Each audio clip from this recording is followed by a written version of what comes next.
Ajay sir, gold और silver ratio को लेकर आप हमेशा चर्चा करते हैं यहाँ पर। आज जो है 59 के अराउंड ऐसे चल रहा है यहाँ पर। क्या संकेत मिल रहे हैं इसके अभी फिलहाल, अगर आप इसको अगर ट्रैक कर रहे हो तो?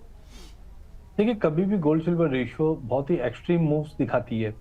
हमने 2011 में इसको 32 का लो लगते हुए देखा, जिसके बाद कम से कम आप मान के चलो इसको 8-9 साल लगे, जो ऊपर में 128 का हाई लगाया था जब कोविड हुआ था।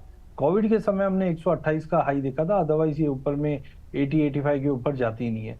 पिछले साल हमने कहा था कि रेशियो में दबाव दिख रहा है और ऐसा ही हुआ। 43-50 का हमने लो देखा है। मेरा मानना है टेम्पररी, मैं वर्ड यूज कर रहा हूँ टेम्पररी, ये 70-72 के करीब जा रहा है।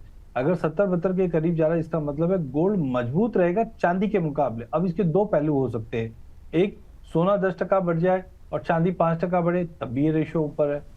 ये हो सकता है कि सोना 5% गिरे लेकिन चांदी 10% गिरे, तब भी ये रेशियो ऊपर जा सकता है।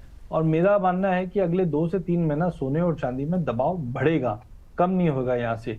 तो नीचे में मुझे लगता है कि 70 का एक साइकोलॉजिकल लेवल है, अगर ये टूटता है तो नीचे में मैं तो $53-54 मान के चलता हूँ, जो 1,20,000 माफ कीजिए 2 लाख के करीब चले जाएगा। अभी तो 9% की ड्यूटी का ही एडजस्टमेंट हो गया। जब मैं पहले 1,70-1,80 बोलता था, उसमें 20,000 जोड़ लीजिए तो 2-2.10 के आसपास का बेस बन जाएगा।